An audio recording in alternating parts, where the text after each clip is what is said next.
Previously, in the Count of Monte Cristo, chapter 44, The Vendetta, Bertuccio tells his story, motivated by the tragic loss of his brother. Seeking justice, he vows to confront Villefort after the prosecutor dismisses his plea.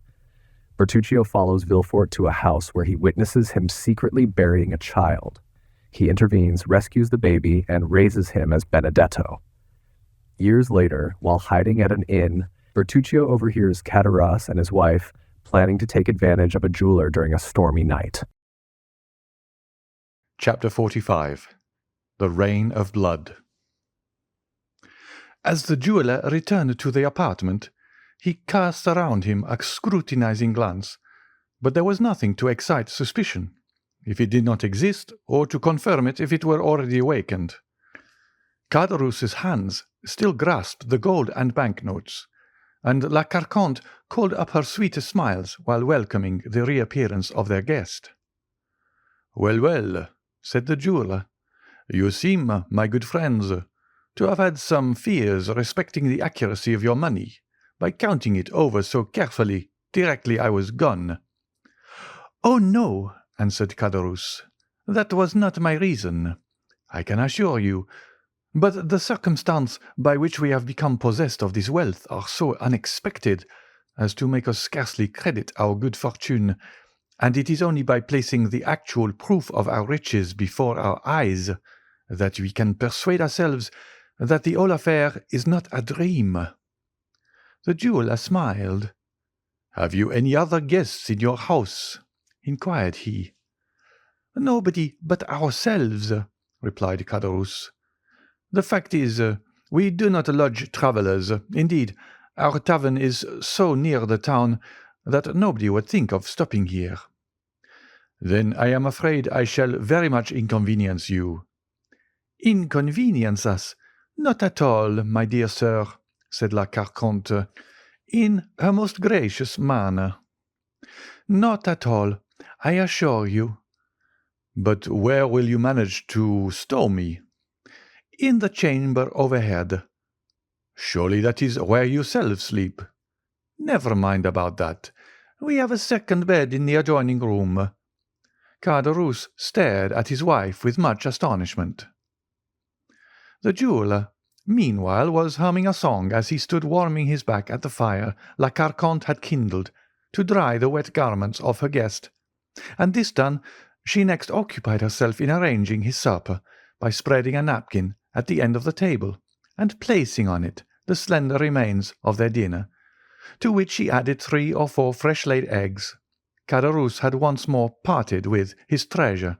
The banknotes were replaced in the pocket-book, the gold put back into the bag, and the whole carefully locked in the cupboard. He then began pacing the room with a pensive and gloomy air, glancing from time to time at the jeweller, who stood reeking with the stream from his wet clothes, and merely changing his place on the warm hearth to enable the whole of his garments to be dried. "There," said La Carconte, as she placed a bottle of wine on the table. "Supper is ready whenever you are." "And you?" asked Joanne. "I don't want any supper," said Caderousse. "We dine so very late," hastily interposed La Carconte. "Then it seems I am about to eat alone," remarked the jeweller.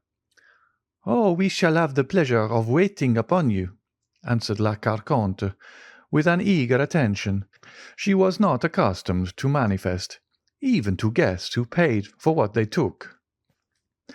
From time to time, Caderousse darted on his wife keen, searching glances, but rapid as the lightning flash. The storm still continued. "There, there," said La Carconte. "Do you hear that? Upon my word, you did well to come back." "Nevertheless," replied the jeweller, "if by the time I have finished my supper the tempest has at all abated, I shall make another start."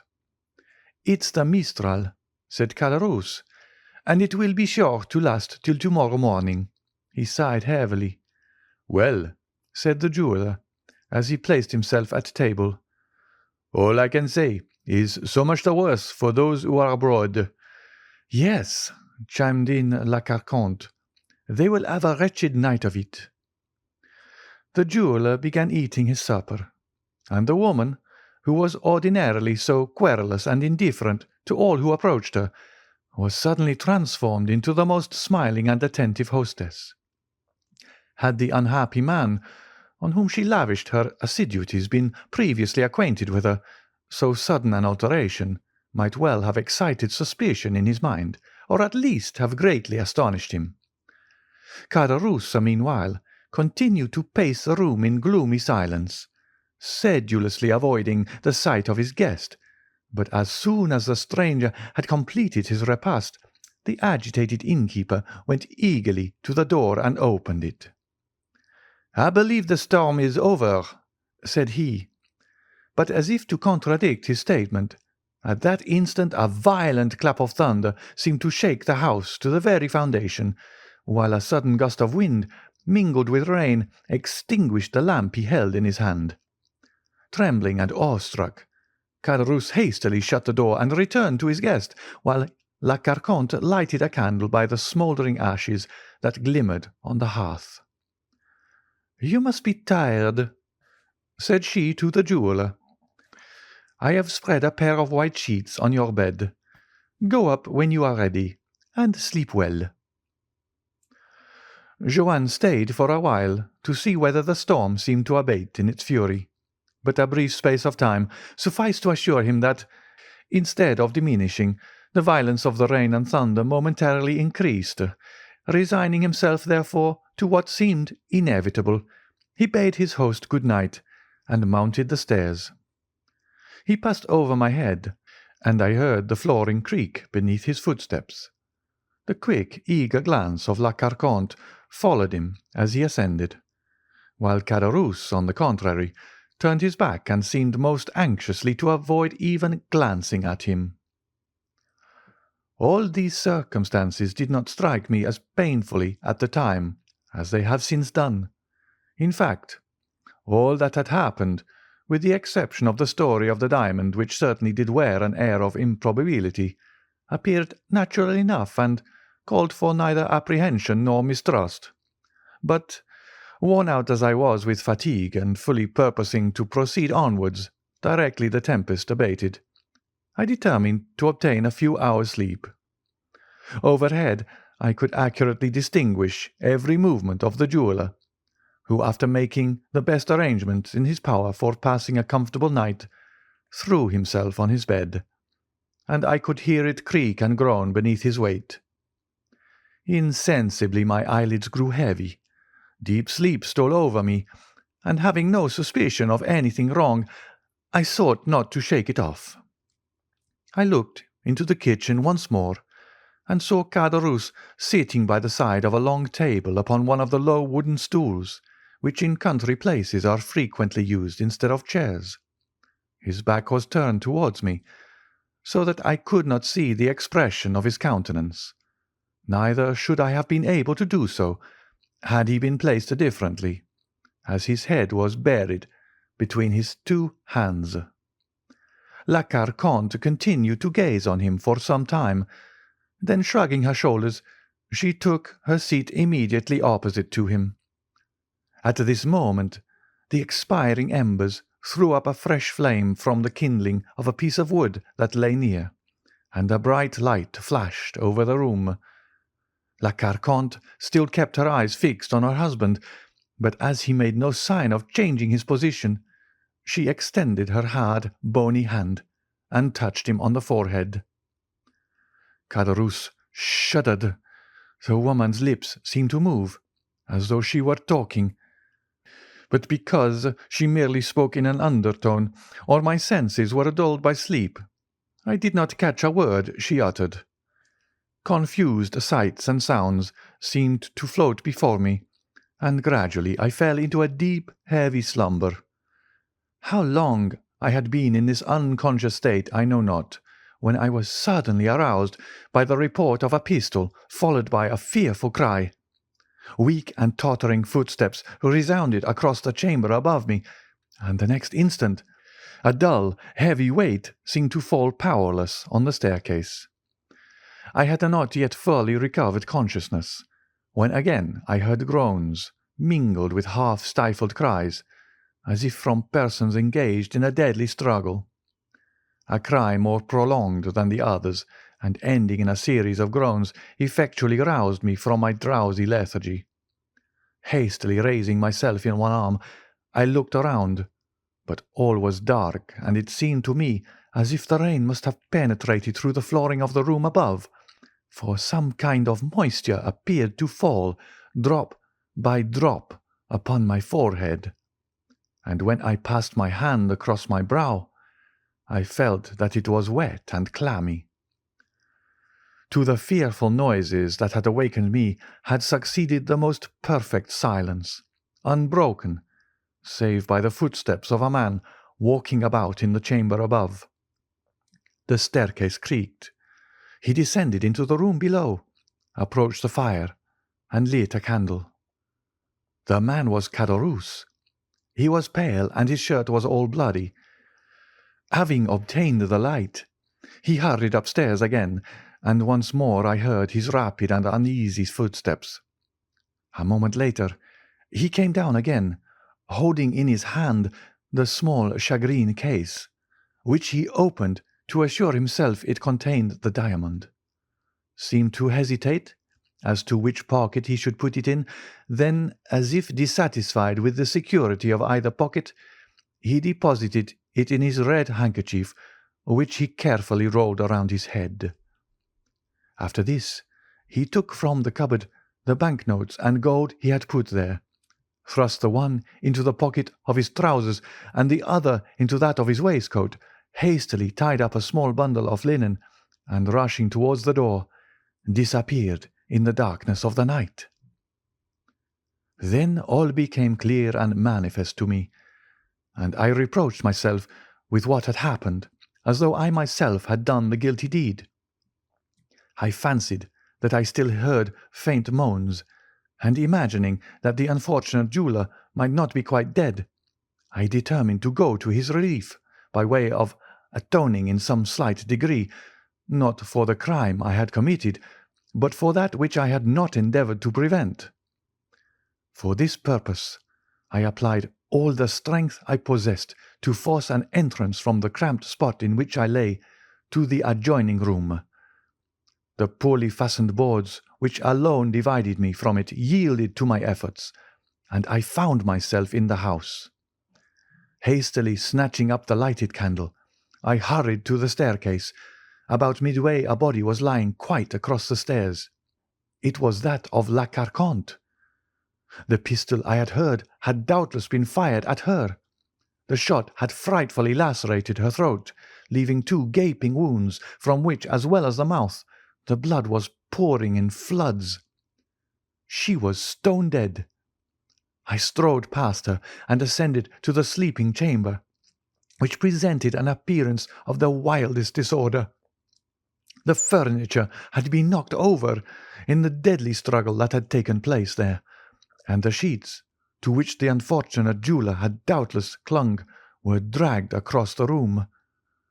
The murdered man lay on the floor, his head leaning against the wall, and about him was a pool of blood which poured forth from 3 large wounds in his breast. There was a 4th gash, in which a long table knife was plunged up to the handle. I stumbled over some object. I stooped to examine. It was the 2nd pistol, which had not gone off, probably from the powder being wet. I approached the jeweller, who was not quite dead, and at the sound of my footsteps and the creaking of the floor, he opened his eyes, fixed them on me with an anxious and inquiring gaze, moved his lips as though trying to speak, then, overcome by the effort, fell back and expired. This appalling sight almost bereft me of my senses, and finding that I could no longer be of service to any one in the house, my only desire was to fly. I rushed towards the staircase, clutching my hair and uttering a groan of horror. Upon reaching the room below, I found 5 or 6 custom house officers and 2 or 3 gendarmes, all heavily armed. They threw themselves upon me. I made no resistance. I was no longer master of my senses. When I strove to speak, a few inarticulate sounds alone escaped my lips. As I noticed the significant manner in which the whole party pointed to my blood-stained garments, I involuntarily surveyed myself, and then I discovered that the thick warm drops that had so bedewed me as I lay beneath the staircase must have been the blood of La Carconte. I pointed to the spot where I had concealed myself. "What does he mean?" asked a gendarme. One of the officers went to the place I directed. "He means," replied the man upon his return, "that he got in that way." And he showed me the hole I had made when I broke through. Then I saw that they took me for the assassin. I recovered force and energy enough to free myself from the hands of those who held me, while I managed to stammer forth, "I did not do it. Indeed, I did not." A couple of gendarmes held the muzzles of their carbines against my breast. "Stir but a step," said they, "and you are a dead man." "Why should you threaten me with death," cried I, "when I have already declared my innocence?" "Tush, tush," cried the men. "Keep your innocent stories to tell the judge at Nîmes. Meanwhile, come along with us, and the best advice we can give you to do is unresistingly." Alas, resistance was far from my thoughts. I was utterly overpowered by surprise and terror, and without a word I suffered myself to be handcuffed and tied to a horse's tail, and thus they took me to Nîmes. I had been tracked by a customs officer, who had lost sight of me near the tavern. Feeling certain that I intended to pass the night there, he had returned to summon his comrades, who just arrived in time to hear the report of the pistol, and to take me in the midst of such circumstantial proofs of my guilt as rendered all hopes of proving my innocence utterly futile. One only chance was left me, that of beseeching the magistrate, before whom I was taken, to cause every inquiry to be made for the Abbe Busoni, who had stopped at the inn of the Pont du Gard on that morning.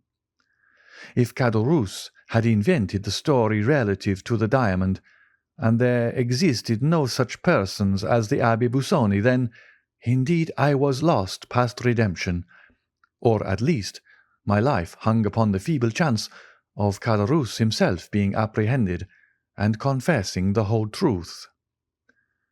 2 months passed away in hopeless expectation on my part, while I must do the magistrate the justice to say that he used every means to obtain information of the person I declared could exculpate me if he would.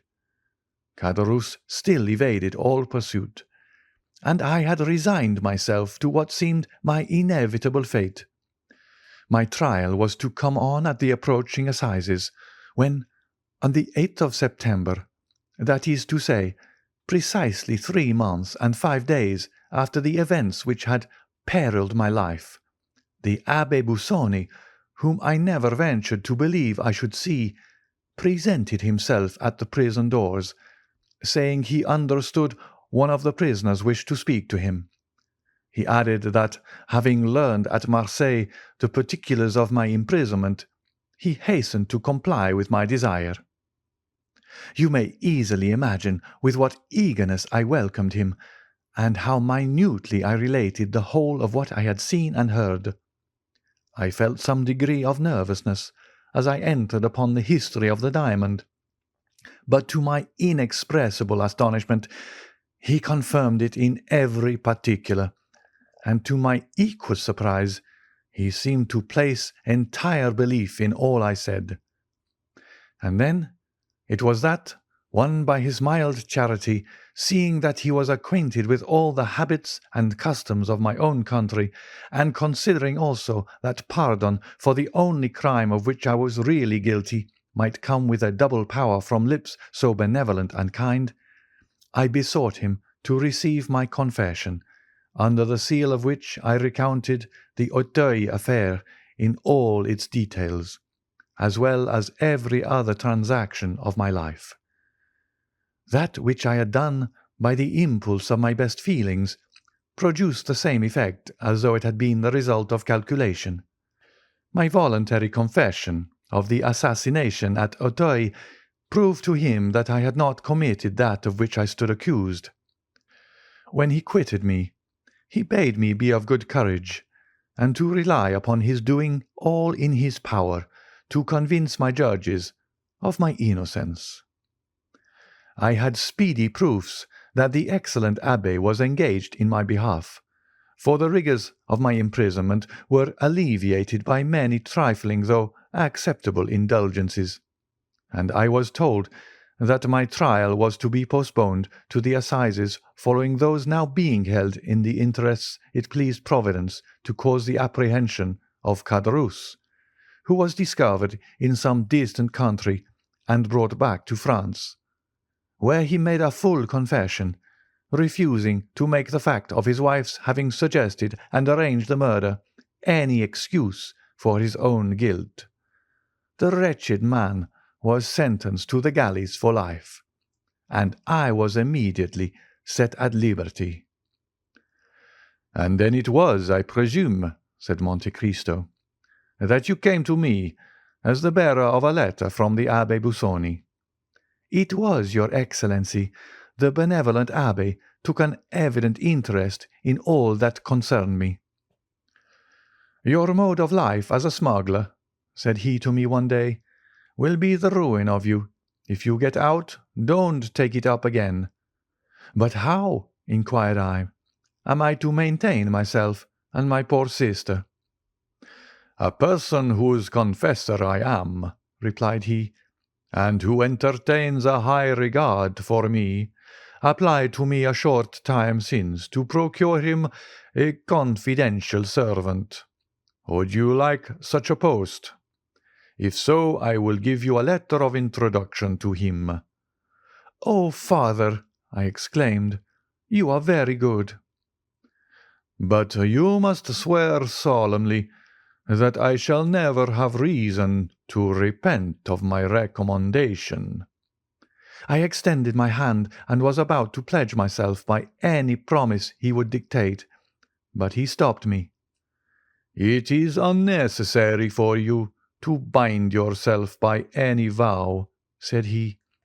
"I know and admire the Corsican nature too well to fear you. Here, take this," continued he, after rapidly writing the few lines. "I brought them to your Excellency, and upon receipt of which you deigned to receive me into your service, and proudly I ask whether your Excellency has ever had cause to repent having done so." "No," replied the Count. "I take pleasure in saying that you have served me faithfully, Bertuccio, but you might have shown more confidence in me." "I, your Excellency?" "Yes, you. How comes it that having both a sister and an adopted son, you have never spoken to me of either?" "Alas, I have still to recount the most distressing period of my life. Anxious, as you may suppose, I was to behold and comfort my dear sister. I lost no time in hastening to Corsica, but when I arrived at Rogliano, I found a house of mourning the consequences of a scene so horrible that the neighbours remember and speak of it to this day.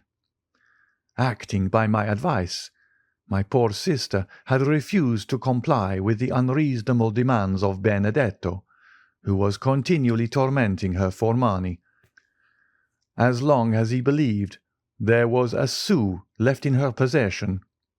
One morning that he demanded money, threatening her with the severest consequences if she did not supply him with what he desired, he disappeared and remained away all day, leaving the kind-hearted Assunta, who loved him as if he were her own child, to weep over his conduct and bewail his absence. Evening came, and still with all the patient solicitude of a mother, she watched for his return. As the 11th hour struck, he entered with a swaggering air, attended by two of the most dissolute and reckless of his boon companions. She stretched out her arms to him, but they seized hold of her, and one of the three, none other than the accursed Benedetto, exclaimed, "Put her to torture, and she'll soon tell us where her money is." It unfortunately happened that our neighbour Vasilio was at Bastia, leaving no person in his house but his wife. No human creature beside could bear or see anything that took place within our dwelling. Two held poor Assunta, who, unable to conceive that any harm was intended to her, smiled in the face of those who were soon to become her executioners. The third proceeded to barricade the doors and windows, then returned, and the three united in stifling the cries of terror incited by the sight of these preparations, and then dragged Assunta, feet foremost, towards the brazier, expecting to wring from her an avowal of where her supposed treasure was secreted. In the struggle, her clothes caught fire, and they were obliged to let go their hold in order to preserve themselves from sharing the same fate. Covered with flames, Assunta rushed wildly to the door, but it was fastened.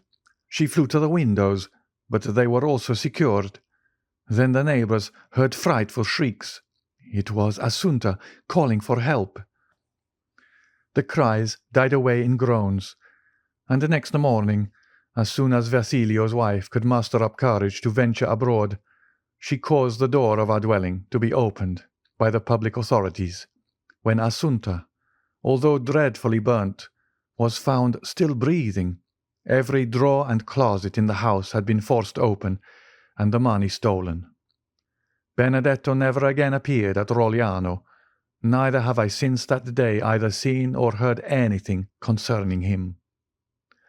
It was subsequently to these dreadful events that I waited on your Excellency, to whom it would have been folly to have mentioned Benedetto, since all trace of him seemed entirely lost, or of my sister, since she was dead. "And in what light did you view the occurrence?" inquired Monte Cristo. "As a punishment for the crime I had committed," answered Bertuccio. "Oh, those Villefort are an accursed race." "Truly they are," murmured the Count in a lugubrious tone. "And now," resumed Bertuccio, "your Excellency may perhaps be able to comprehend that this place, which I revisit for the first time, this garden, the actual scene of my crime, must have given rise to reflection of no very agreeable nature, and produced that gloom and depression of spirits which excited the notice of your Excellency, who was pleased to express a desire to know the cause. At this instant, a shudder passes over me as I reflect that possibly I am now standing on the very grave in which lies Monsieur de Villefort, by whose hand the ground was dug to receive the corpse of his child." "Everything is possible," said Monte Cristo, rising from the bench on which he had been sitting. "Even," he added in an inaudible voice, "even that the procureur be not dead.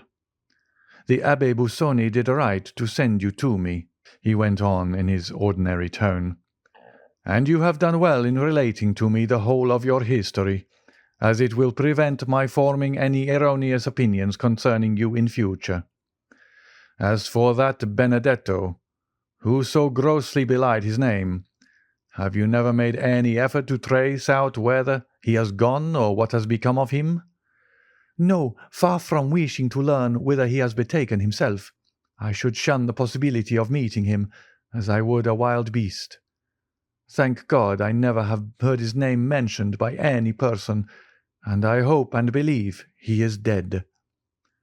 "Do not think so, Bertuccio," replied the Count, "for the wicked are not so easily disposed of, for God seems to have them under his special watch-care, to make of them instruments of his vengeance." "So be it," responded Bertuccio. "All I ask of heaven is that I may never see him again. And now, your Excellency," he added, bowing his head, "you know everything. You are my judge on earth as the Almighty is in heaven. Have you for me no words of consolation? My good friend, I can only repeat the words addressed to you by the Abbe Busoni. Villefort merited punishment for what he had done to you, and perhaps to others. Benedetto, if still living, will become the instrument of divine retribution in some way or other, and then be duly punished in his turn. As far as yourself are concerned, I see but one point in which you are really guilty. Ask yourself wherefore, after rescuing the infant from its living grave, you did not restore it to its mother. There was the crime, Bertuccio. That was where you became really culpable. True, Excellency, that was the crime, the real crime, for in that I acted like a coward. My first duty, directly I had succeeded in recalling the babe to life, was to restore it to its mother. But in order to do so I must have made close and careful inquiry, which would in all probability have led to my own apprehension, and I clung to life, partly on my sister's account, and partly for the feeling of pride inborn in our hearts of desiring to come off untouched and victorious in the execution of our vengeance. Perhaps, too, the natural and instinctive love of life made me wish to avoid endangering my own, and then again, I am not as brave and courageous as was my poor brother. Bertuccio hid his face in his hands as he uttered these words, while Monte Cristo fixed on him a look of inscrutable meaning.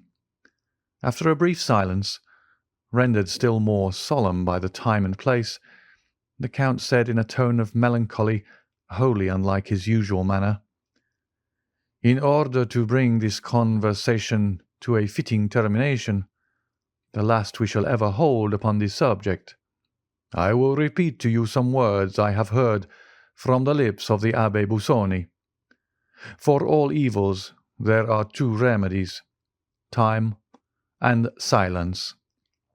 And now leave me, Monsieur Bertuccio, to walk alone here in the garden. The very circumstances which inflict on you as a principal in the tragic scene enacted here such painful emotions are to me, on the contrary, a source of something like contentment, and serve but to enhance the value of this dwelling in my estimation. The chief beauty of trees consists in the deep shadow of their umbrageous boughs, while fancy pictures a moving multitude of shapes and forms flitting and passing beneath that shade. Here I have a garden laid out in such a way as to afford the fullest scope for the imagination, and furnished with thickly grown trees, beneath whose leafy screen a visionary like myself may conjure up phantoms at will. This to me, who expected but to find a blank enclosure surrounded by a straight wall, is, I assure you, a most agreeable surprise.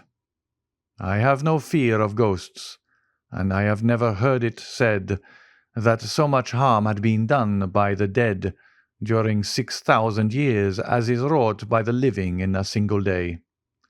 Retire within, Bertuccio, and tranquillize your mind.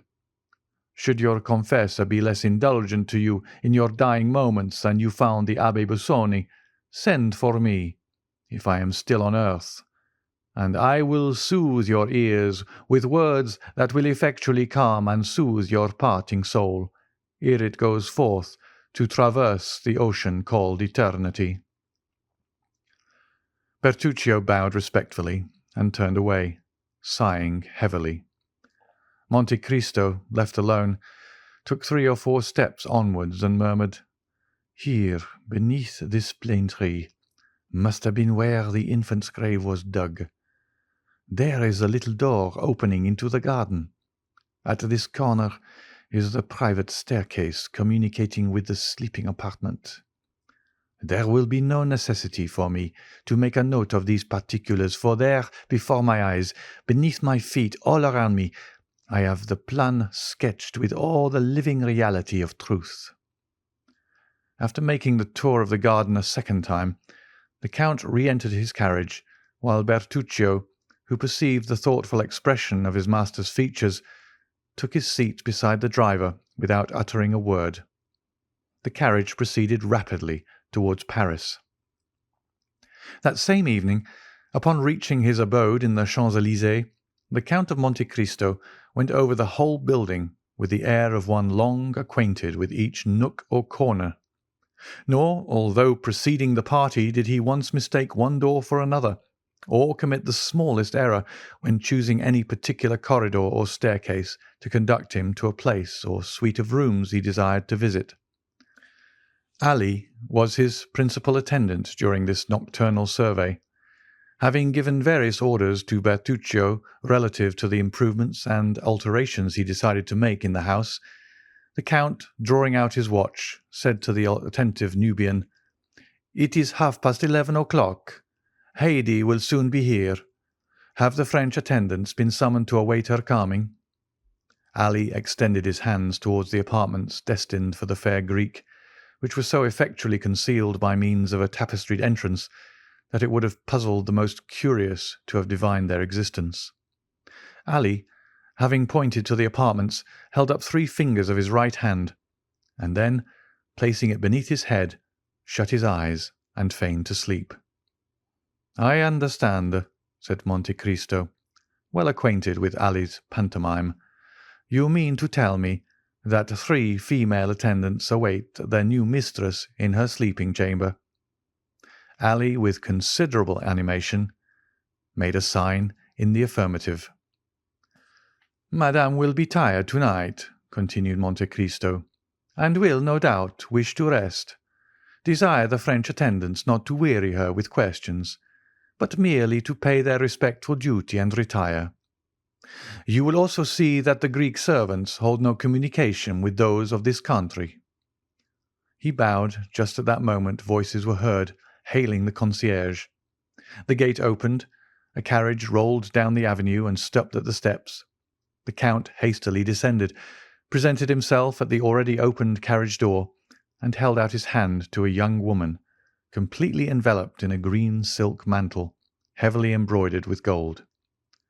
She raised the hand extended toward her to her lips, and kissed it with a mixture of love and respect. Some few words passed between them in that sonorous language in which Homer makes his gods converse. The young woman spoke with an expression of deep tenderness, while the Count replied with an air of gentle gravity.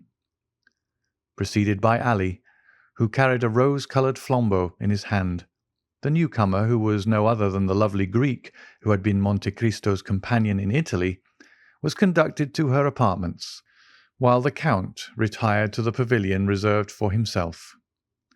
In another hour every light in the house was extinguished, and it might have been thought that all its inmates slept. End of chapter 45.